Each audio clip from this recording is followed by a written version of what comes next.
통찰은 관찰에서 나오고 관찰은 관심에서 시작됩니다. 당신의 관심이 통찰로 이어지는 곳. 세상의 모든 지식 언더스탠딩.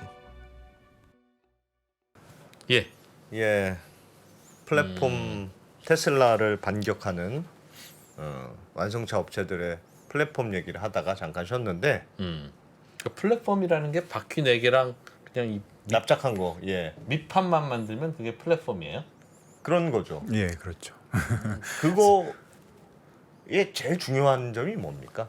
안전성? 네. 그렇죠. 지금은 뭐 전기차만 놓고 보면 이제 뭐 성능은 기본적으로 이제 주행거리라든가 가속력이라든가 기본적으로 그런 내용들은 보장이 돼야 될 것 같고요. 근데 가장 기본적으로는 이제 안전. 그러니까 배터리라는 게 기본적으로 화재 위험이 굉장히 크거든요. 뭐 지난 시간에도 잠깐씩 언급했지만 충돌 사고 우리나라에도 있었는데 굉장히 빠른 속도로 충돌을 하게 되면 이제 화재로 번지는 걸 막기가 어렵습니다. 그러다 보니까 너무 이런 무섭더라고요, 그거. 안전 장치들을 어떻게 할 것인가에 대한 고민들이 이제 많은 것이죠. 그래서 뭐 전기차 기업들이 이 차체, 바디 설계를 전기차 시대는 어떻게 다르게 해야 되는가에 대한 고민을 좀 많이 하고 있거든요. 그래서 그런 것들을 좀 보여드리고 싶은데 이제 화면 좀 보시면 이제 그 왼쪽 가운데 배터리 팩이 보입니다. 그래서 배터리 팩이 이제 보통 이렇게 네모 반듯한데요. 네.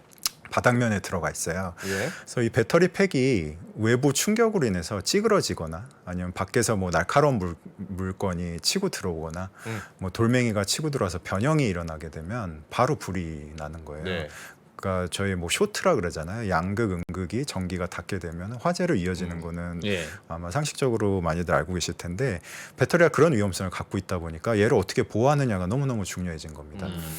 그래서 안 그래도 자동차 충돌 안전에 대해서 굉장히 예민해지고 있었는데 배터리라는 물건이 들어가 보다 보니까 이게 더 안전해져야 되는 그런 상황이 된 거죠. 찌그러지면 안 되고. 네, 그래서 이걸 어떻게 보호할 거냐. 그래서 여러 번 좀 언급드렸는데 이렇게 사방을 굉장히 그 강도 내지는 강성이 높은 소재들을 사용을 하는 겁니다. 그래서 여기 보시면 측면에 이제 배터리가 바닥면에 들어가게 되고 이게 테슬라 모델 3의 사례인데 측면에 이제 알루미늄 프로파일 말하자면 알루미늄을 기둥 모양으로 쭉 뽑은 거예요. 그래서 알루미늄을 두껍게 가져가면 지난 시간에 어떤 시청자분께서 꼭 얘기해달라고 댓글을 남기셨던데 저도 이제 철강 회사 다니고 있는데 강성과 강도가 좀 헷갈리거든요 매번. 근데 강성이라는 거는 변형이 일어나지 않는 겁니다. 충돌이 일어나더라도 이제 변형이 일어나지 않기 때문에 그 모양 기둥 모양 그대로 충돌이 오더라도 쭉 밀고 들어가는 거죠. 그러니까 그 기둥 자체는 변형이 일어나지 않아요. 그러다 보니까 배터리 팩이 보호가 되는 거고요. 철강은 이제 강도가 높다 그러는데 강도가 높은 거는 이렇게 전후면에 충돌이 일어났을 때 충격을 잘 에너지를 잘 흡수하면서 어느 정도 찌그러지면서도 찢어지지 않아야 되거든요. 그러니까 철판 자체도 이제 사실은 절단이 일어나거든요. 굉장히 세게 잡아당기게 되면 그래서 그런 면에서 강도 확보를 하기 위해서는 이제 철강재들을 이제 보강을 하게 되고. 네. 앞에 왜 이렇게 충돌했을 때 쭉 찌그러지는 게 훨씬 안전한 거라고 들었는데 네, 맞습니다. 쭉 찌그러지면서 네. 탕 튕겨나가면 안 되고 찌그러져야 충격 흡수가 되고 그렇죠. 안에 사람은 괜찮고. 그렇죠. 굉장히 이제 에너지를 흡수를 해야 되기 때문에 잘 찌그러진다고 표현을 하지만 사실 뭐 알루미늄 캔처럼 훅 찌그러지면 사실 충격이 그대로 또 이제 탑승 구간으로 들어오기 때문에 어느 정도 강도가 있어야 되거든요. 그래서 잘 탄성을 갖고 이제 버텨내기도 하면서 서서히 찌그러져서 대신에 이제 파괴는 되지 않는 말하자면 그런 강도를 갖고 있는 소재들이 보강이 되어야 하고 측면 같은 경우에는 이제 강성이라고 해서 배터리 팩이 변형이 일어나지 않도록 이렇게 덧대주는 그런 전략들을 취하고 있어요. 그래서 테슬라나 다른 기업들도 물론 이제 다 그렇게 하고 있습니다. 그래서 많은 전략들을 취하고 있는 게 배터리 팩 주변으로 이런 알루미늄 프로파일 기둥들을 둘러싼다든가 아니면 차체 그 측면 이제 사이드 시리얼인데 이제 측면 바닥면에다가 이런 알루미늄 기둥을 이렇게 심어 넣는 겁니다. 심어 넣는다든지 그다음에 외벽은 또 철강제 굉장히 초고장력 강판으로 이중으로 이제 보호를 한다든지 심지어 이제 BMW 같은 기업은 가장 외판면에 탄소 섬유제를 활용을 합니다. 그래서 탄소 섬유 복합제를 적용을 해가지고요. 이제 강도 확보를 하는 것이죠. 그래서 충돌이 와도 외면에서부터 한번 충격을 흡수해주고 그다음에 안쪽에 배터리 팩은 변형이 일어나지 않게 이제 보강을 해준 그런 보강제들을 대고 이런 전략들을 전기차 시대에 놓으면서 이제 완성차 업체들이 적용을 하고 있습니다. 탄소 섬유 비싼 거 아닙니까? 네, 보통 이제 소재 가격으로만 치면 철강이 보통 킬로그램에 1달러대 정도 하거든요. 예. 알루미늄은 한 4달러 정도대에 네 배. 돼 있고요. 예. 탄소 섬유는 한 20달러가 넘어갑니다. 그러니까 네, 근데 이제 네. 그 경량화 효과가 알루미늄 한 30% 있기 때문에 조금 떨어지고요.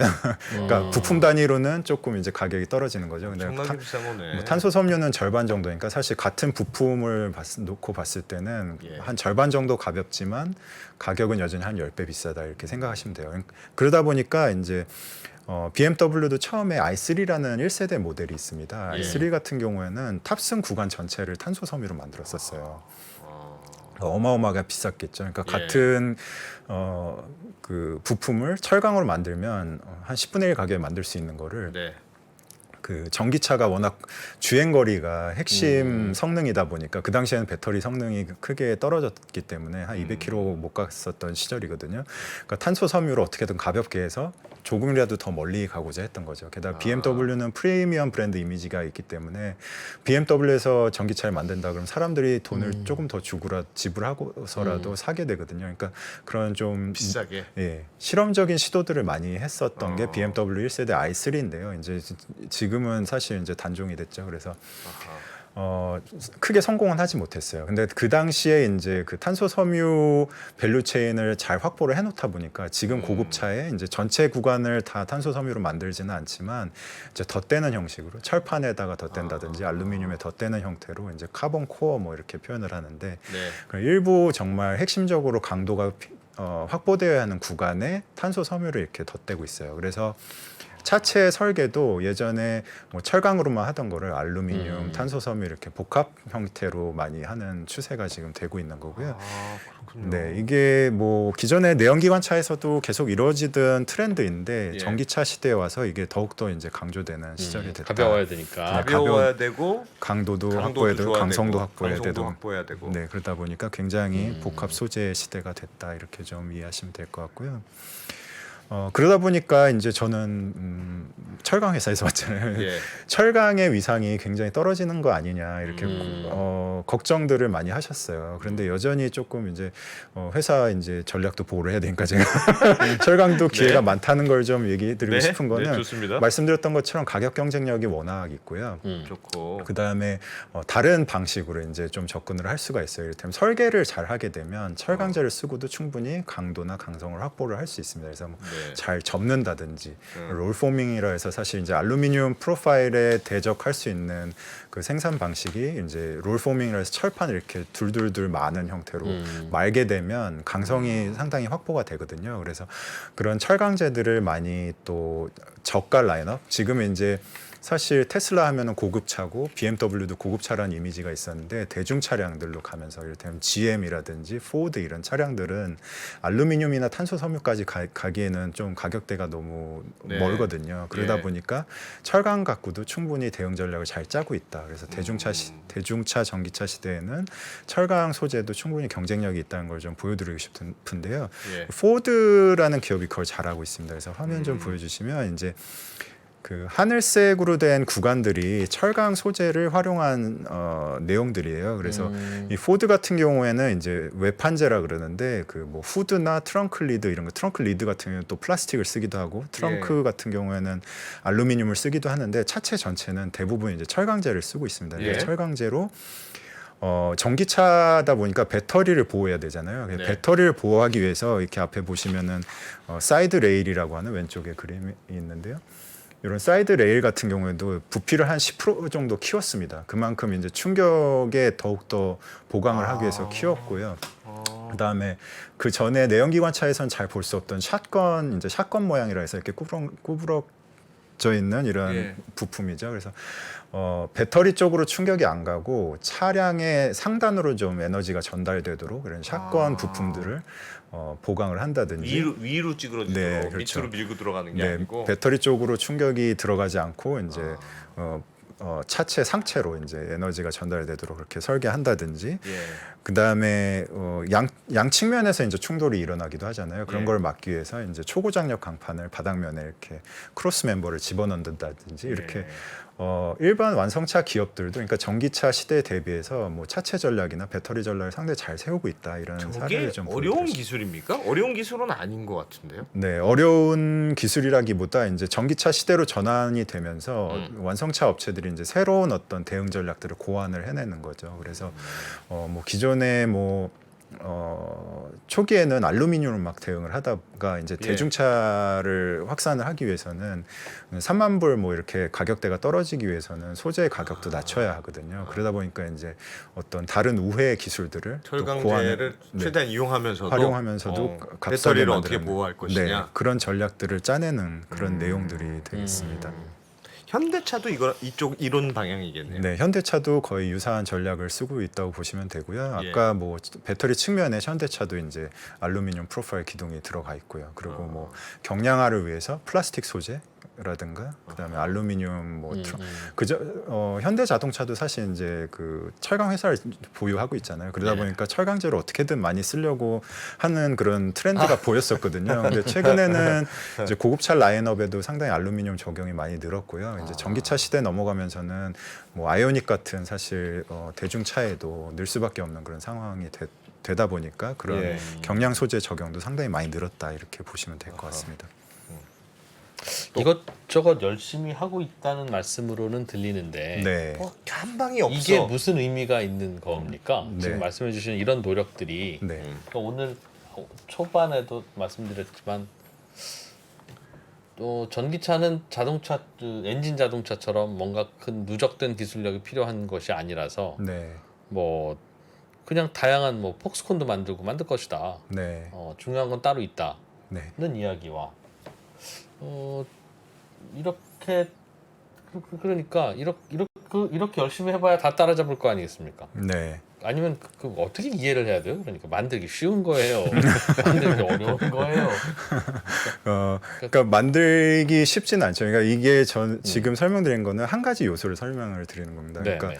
뭐 이제 지난 시간에 제가 보여드렸던 자료에서는 이제 CASE 결국에는 전기차 회사가 갖춰야 할 어떻게 보면은 덕목이라 그래야 될까요? 예. 그게 이제 네. 전기차 배터리를 잘 조달을 해야 되고요. 예. 좋은 가격에 굉장히 안전한 플랫폼을 제공을 해야 되고요. 지금 그 두 가지를 짚어드린 거죠. 그래서 배터리를 얼마나 완성차 업체들이 노력해서 잘 조달을 하려고 하고 있는지, 그다음에 안전한 플랫폼을 어떻게 잘 만들고 있는지까지를 보여드린 겁니다. 예. 그다음에 이제 중요한 게 사실 두 가지가 남았죠. 그러니까 커넥티드하고 그다음에 서비스인데 네. 자율주행 기능이라든지 그다음에 커넥티비티를 어떻게 잘 했느냐. 그래서 서비스를 얼마나 잘 연계를 했느냐가 그다음 경쟁력의 이제 핵심 요소가 되는 건데 지금 이제 두 가지를 거쳤을 때 의구심을 저한테 보이는 그래서 이 부분이 바로 큰 차별점이 될 것 같아요. 그러니까 전기차 플랫폼까지는 예. 테슬라를 많이 따라잡았다. 지금 제가 계속 보여드리면서도 따라잡았어요? 네, 그러니까 보시기에도 완성차 업체들도 충분히 해낼 수 있구나 하는 모습들을 보여드린 거잖아요. 그러니까 전기차 플랫폼까지는 기존의 어떤 레거시 업체들도 잘 따라왔다. 그래서 배터리도 이제 원가 경쟁력만 높이면 수익이 나는 차를 만들 수 있을 거다라는 말씀을 드리는 거고, 네. 그다음에 그만큼 안전한 플랫폼도 제공을 하고 있고, 그다음에 공용화를 그만큼 아까 그런 보여드렸던 플랫폼들이 결국에는 하나의 어떤 플랫폼 위에 여러 가지 차종들을 얹어서 판매를 할 거기 때문에 잘 갖춰진 플랫폼이 있으면 그다음에 차 판매 대수만 늘어나면 그 다음부터는 이제 수익을 챙기기 시작하면 되는 거거든요. 그러니까 거기까지는 잘 따라왔다는 말씀을 좀 드리고 싶은 근데 겁니다. 박 연구원님이 네. 테슬라 시리즈를 한 4편, 5편 이렇게 저희가 했잖아요. 네.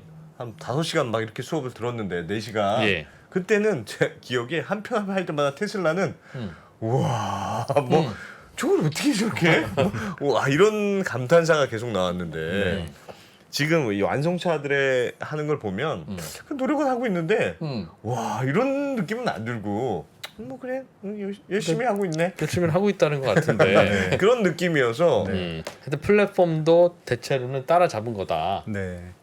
배터리는 어차피 테슬라가 만드는 거가 아니라 사다 쓴다고 하셨니 똑같이. 예. 네. 그래서 뭐 어떻게 보면은 서론을 좀 길게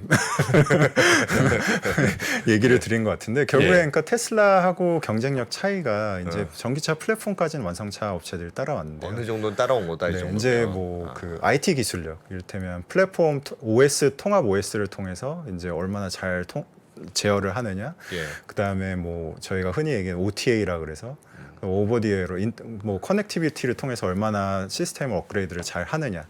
그다음에 최근에는 소비자들이 그냥 자동차 플랫폼만 보고 사지 않는다는 거예요. 그러니까 네. 뭐 자율주행 기능도 어느 정도 갖추고 있고, 그다음에 그 안에서 할 수 있는 서비스들이 무엇이 있는지에 대해서 굉장히 예민하기 때문에 네. 그런 상품성들을 또 어떻게 확보하고 있는지를 봐야 된다는 거죠. 네. 들어가다 플랫폼은 그래서 꽤 이것저것 많이 잘 따라잡고 있다. 네. 그런 거죠. 그래서 뭐 예. 사실 그 뒤에 배터리 얘기를 조금 더 할까 했었는데요. 네, 네. 그럼 바로 이제 그 뭐 보조주행 첨단 보조주행 시스템으로 좀 얘기를 네. 넘어갈까 봐요. 네. 아무래도 지루해 하시는 것 같으니까. 아닙니다. 결론이 잘 따라잡았으면 그냥 네. 저는 이렇게 보여주시면서 네. 보세요. 오늘 얼마나 엉망입니까? 그렇게 얘기하면 그렇게 좀 엉망이네요. 봐도 모르니까요. 네. 그래서 이렇게 잘하고 있구나. 잘하고 있다는 뜻이구나. 이 정도면 잘하고 있다는 네, 뜻이구나. 잘하고 있다는 얘기였고요. 네. 사실은 그 과정에서 우리 기업들에게 예.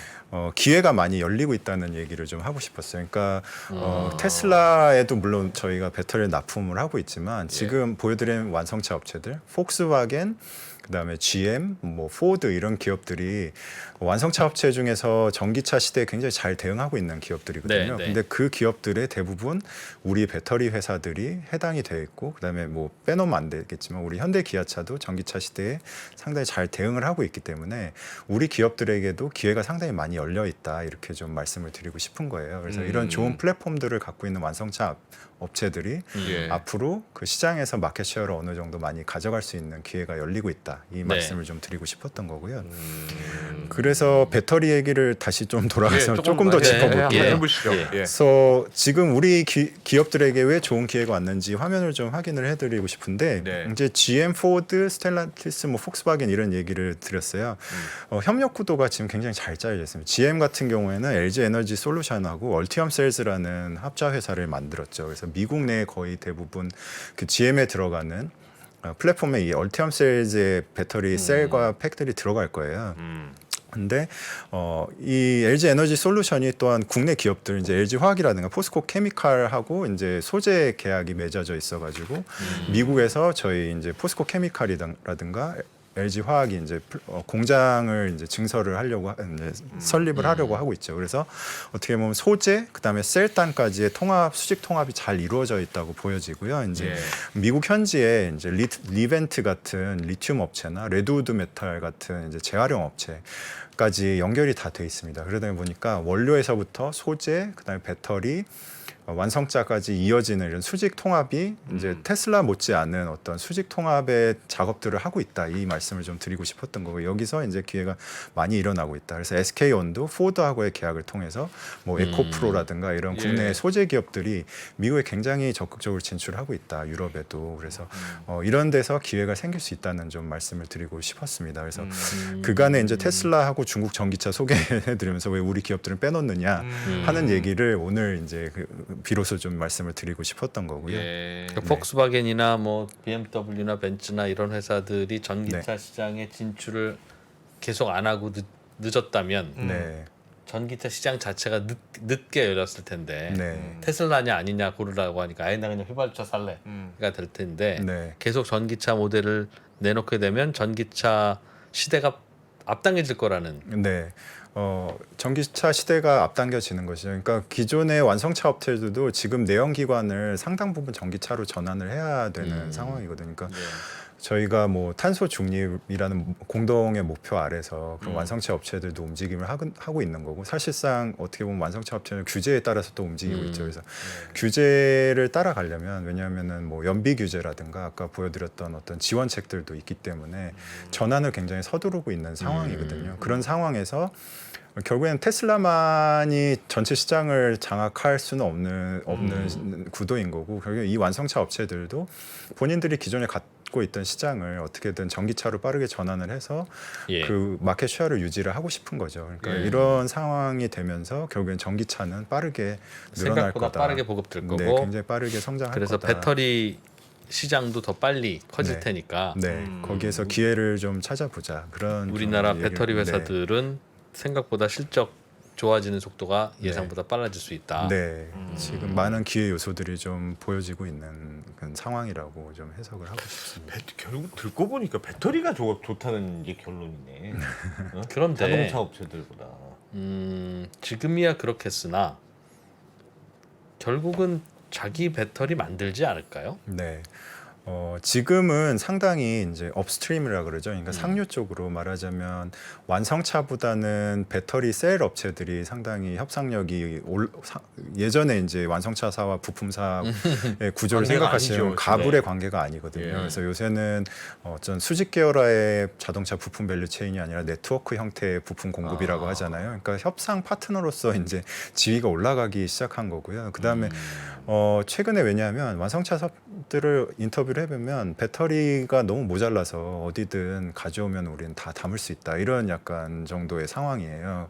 그만큼 이제 전기차 시장이 빠르게 열리고 있기 때문에 배터리 셀을 빨리 업체를 빨리 구해야 되는 그런 입장인 거고요.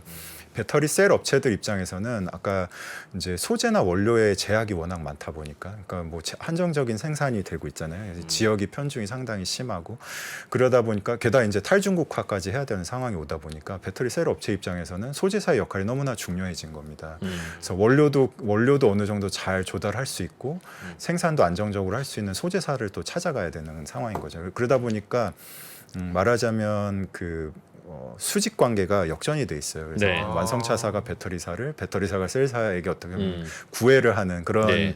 현재 상황인데요. 이게 이제 한 2030년 넘어가면 뭐 배터리 셀도 충분히 생산이 되고 뭐 원료 수급도 원활해지고 이런 시절이 오겠죠. 그렇게 넘어가게 되면 그런 구도가 이제 조금씩 다시 해소가 될 걸로 보이고 완성차사들도 말씀하셨듯이 이제 내재화하려는 움직임들이 다들 있거든요. 뭐 테슬라도 내재화하겠다고 하고 폭스바겐도 하겠다고 하고 현대차도 내재화에 관심이 당연히 있을 거기 때문에 그렇게 되면 이제 협상력 구도가 그때 가서는 어떻게 보면 뭐 완성차가 어차피 결국에는 고객 접점에 있기 때문에 목소리가 가장 높은 시절이 이제 올 수도 있다는 생각은 듭니다. 근데 다만 지금은 상당 기간 동안은 워낙에 배터리도 모자라고 원료 소재도 부족하기 때문에 그런 구도가 좀 역전된 상황이 상당 기간은 갈 거다 이렇게 좀 보여집니다. 한동안은 그러니까 이 배터리 산업과 관련해서는 네. 우리가 굉장히 잘하고 있는 걸로 알았다가 알고 보니까 뭐 그때 인산철 배터리 나오면서 중국이 원래 이렇게 잘했어? 하고 야 이것도 무슨 디스플레이처럼 중국이 따라와서 시장 다 망가지겠구만 하는 굉장한 걱정이 있었고 네. 그리고 중국 CATL이 너무 잘하는 것 같은 생각이 들었는데 이번에 그 인플레이션 감축법 이런 네. 거 하면서 중국의 배터리 산업이 장기적으로 확 무너지고 네. 한국의 배터리 산업이 장기적으로 올라가는 구도로 봐도 될까요? 사실 꼭 그렇지만도 않은 게 중국은 내수만으로도 지금 배터리가 모자란 상황이거든요. 근데 미국 안 팔았다는 아, 그렇지. 사실 그 내수만 바라봐도 사실 어마어마한 시장이기 때문에 그 중국의 지금 자동차가 전부 전기차로 전환된다고만 생각해도 글로벌 시장의 절반이거든요. 그러니까 사실 중국 배터리 업체는 수출에 대한 좀 욕심은 있었지만 만약에 그 기회가 조금 깎인다 해도 크게 그렇게 신경 쓰지는 않을 것 같고요. 그리고 사실 미국이 그 시장이 미국만 있는 건 아니거든요. 아까 말씀드렸듯이 유럽은 특별히 국가를 지목해서 제한을 하는 건 아니기 때문에 유럽에도 충분히 진출할 수 있고요. 동남아라든가 남미 지역 뭐 이런 지역은 충분히 중국 배터리도 가격 경쟁력이 워낙 뛰어나다 보니까 경쟁력이 있다 이렇게 좀 보여집니다. 그렇구나. 전기차 시장이 커지면 조만간 배터리는 내재화하려고 할 거고 자동차 회사들이 내재화가 안 될 거는 아닐 거 아니겠어요. 그렇죠. 내재화를 굉장히 생산 서두를 기술의 거는. 문제니까. 그러고 쉽진 나면 않네. 그러니까 결국은 오늘 제일 궁금한 건 이 그러나 완성차의 역습. 테슬라가 어. 자율주행 기술로 끝까지 우위를 점할 거냐 아니냐 이게 이거예요. 그게 본론인데 오늘 그거 얘기를 못 해가 딱 예고만 하면 예고만 해. 네. 맛배기만. 네, 이렇게 설명드릴게요. 지금은 전기차가 안정화 단계에 들어서지 않았습니다. 그러니까 말씀드린 것처럼 아직까지는 차별력이 있어요. 그러니까 테슬라가 아까 수익을 가져가는 플랫폼을 내놓고 있다고 그랬잖아요. 네. 그러니까 아직까지는 전기차가 말하자면 커머디티화 되지 않았죠. 그러니까 브랜드의 차별력이 어느 정도 있는 겁니다. 근데 이게 시간이 지나고 나면 완성차들도 많이 따라갔다 그랬잖아요. 그럼 전기차 플랫폼 자체는 나중에 가면 결국에는 어떤 차별력이 사라질 겁니다. 그러니까 브랜드별로 사실 어떤 선호도가 크게 갈리지 않을 거라는 거고 지금처럼 여러 완성차 업체로 이제 소비자를 분산될 수도 있을 거예요. 예. 근데 그 이후에는 차별점이 어디서 나오냐면 이제 자율주행 기술 같은 어떤 첨단 기술이 접목된 차들이 가져갈 거라는 거죠. 이를테면 완전 자율주행 기술이 완성되지 않더라도 이제 소비자들은 스스로 이제 어떤 드라이빙의 재미를 최근에는 테슬라에서는 얘가 운전을 잘하나를 이렇게 지켜보면서 만족감을 얻고 있어요. 그러니까 어떻게 보면 스스로가 피실험자가 돼서 사실은 돈을 내가면서 실험 참여자가 되고 있는 거거든요. 그러니까 그런 어떤 상품의 매력도가 앞으로는 소비자들의 선택을 받게 하는 요인이 될 것 같아요.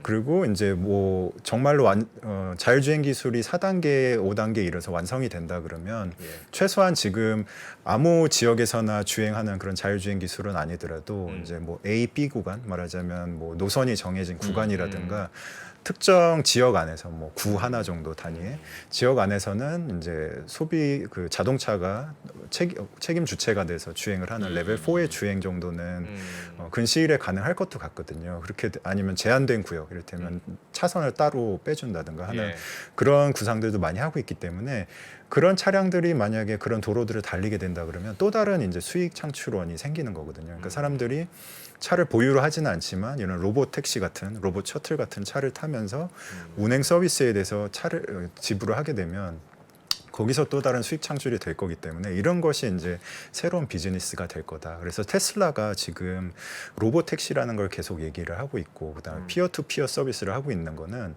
이제 완전 자율주행 어떤 뭐 말하자면 작동 가능 영역이라고 하는데 뭐 특정 구간에서만이라도 먼저 시작을 하게 될 텐데 소비자에게 돈을 받고 그런 서비스를 제공할 수 있는 기술력이 된다 그러면 그게 새로운 이제 사업이 되는 거죠. 그래서 전기차 플랫폼은 사실 차별화가 점점 사라질 거고 새로운 어떤 모빌리티 서비스로 이동이 돼서 그런 서비스를 누가 창출할 수 있느냐가 결국에는 돈을 가져가는 기업이 될 거기 때문에 그런 빅테크 기업들도 그래서 뛰어들고 있는 거고 테슬라가 그러다 보니까 이 AI라는 영역에 굉장히 심혈을 기울이고 있는 이유가 그래서이다 좀 얘기를 할 수가 있겠습니다.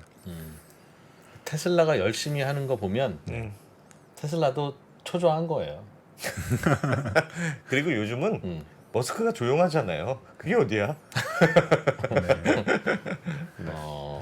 그래서 꼭 조용하지만은 않은 게 지금 뭐 제가 마지막에 장표 하나를 넣었는데 조금 띄워주시면 9월 30일 날 굉장히 빅 이벤트죠. 테슬라 팬들 입장에서는 AI 데이. 네, AI 데이 파트 2가 있습니다. 그래서 이게 다른 기업들하고 어떻게 차별화되는지를 보여주는 그런 시점이 될 것 같아요. 그래서 이미 뭐 저희가 FSD라 그래서 그 풀 셀프 드라이빙 보조 주행 시스템을 이미 많이 관찰하고 있는데 최근에 뭐 10.69 그래서 버전 업그레이드를 했는데 예전에 비해서도 이제 자율 주행 기능이 굉장히 스무스해졌다고 해야 되나요? 그렇게 향상된 것들을 보여줬고요. 그다음에 그 예고편 테슬라 AI 데이 파트 2 예고편에서 로봇 손이 이렇게 하트를 그리고 있는 모습을 보여줬어요. 그래서 그날이 되면 이제 테슬라 로봇이 어떻게 나올 건지도 선보이게 될 거고, 그다음 자율주행 기술이 얼마나 진보를 했을 건지, 자율주행 기능 학습을 위해서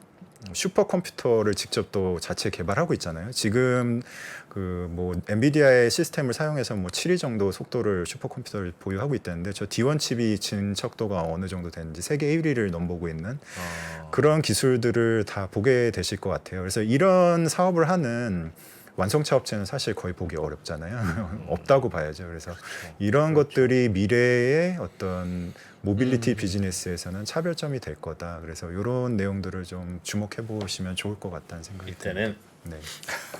다른 업체들은 못 따라올 것 같다는 말씀이죠? 네, 지금은 격차를 상당히 벌리고 있다 이렇게 보여집니다. 알겠습니다. 진짜 궁금해 정말. 진짜 궁금해. 하여튼 테슬라는 잠깐만 봐도 대단한 느낌이 드네.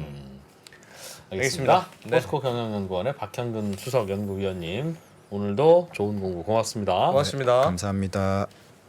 현재 하락장을 정확하게 이해하고 많은 배움을 얻는 기회로 삼아보시면 어떨까요?